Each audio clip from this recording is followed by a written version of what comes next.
بسم اللہ الرحمن الرحیم۔ السلام علیکم ورحمۃ اللہ وبرکاتہ۔ محترم ناظرین، اللہ رب العالمین کے ایک کم 100 اسماء حسنی ہیں، جیسا کہ حدیث پاک کے اندر آتا ہے کہ پاک پیغمبر صلی اللہ علیہ وسلم نے فرمایا، جس کا مفہوم ہے کہ اللہ رب العالمین کے 99 نام ہیں جو آدمی ان کو یاد کرے گا اللہ رب العالمین اس کو جنت میں داخل فرمائیں گے۔ اسی طرح قرآن پاک میں آتا ہے اللہ رب العالمین کی وَلِلَّهِ الْأَسْمَاءُ الْحُسْنَى، اللہ رب العالمین کے اچھے اچھے نام ہیں، فَادْعُوهُ بِهَا، تم ان ناموں کے ساتھ اللہ کو پکارو۔ اللہ رب العالمین کو اپنے ناموں کے ساتھ پکارنا بہت محبوب ہے، بہت پسند ہے۔ اس لیے ایمان والوں کو چاہیے کہ اللہ کے ناموں کو یاد کریں اور ان کے مطابق اپنی زندگی گزاریں اور اللہ کے ناموں کے ساتھ اللہ کو پکاریں۔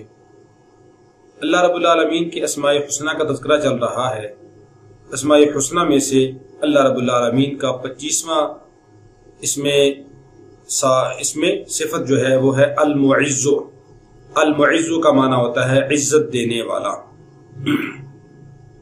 عزت دینے والی ذات اللہ کی ہے، ذلت دینے والی ذات اللہ کی ہے۔ تعز من تشاء وتذل من تشاء، کہ جس کو چاہتا ہے وہ اللہ عزت دیتا ہے اور جس کو چاہتا ہے وہ اللہ ذلت دیتا ہے۔ المعز کے بہت سارے خاص اور اس کی صفات علماء کرام نے بیان کی ہیں۔ ایک صفت یہ ہے کہ جو آدمی پیر یا جمعہ کی رات کے اندر مغرب کے بعد 40 بار اللہ رب العالمین کا یہ نام المعز یا پھر اس کے ساتھ لفظ یا لگا کے یا معز پڑھے گا، اللہ رب العالمین اس کی ہیبت مخلوق خدا کے دل میں ڈال دیں گے کہ جمعے کی رات کو یا پھر پیر کی رات کو 40 بار اس میں المعز یا پھر یا معز پڑھے گا، اللہ رب العالمین اس کی ہیبت مخلوق خدا کے دل میں ڈال دیں گے۔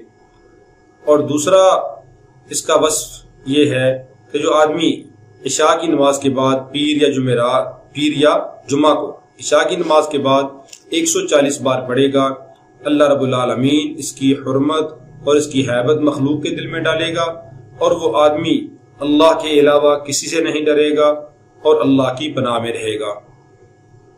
اور تیسرا وصف اس کا یہ ہے جو آدمی 40 دن تک 41 بار ہر روز بلا ناغا المعز یا پھر یا معز پڑھے گا، دنیا اور آخرت کے اندر اللہ رب العالمین اس کو عزت نصیب فرمائیں گے، لیکن آغاز اس کا پیر یا جمعہ کی رات کو کرنا چاہیے۔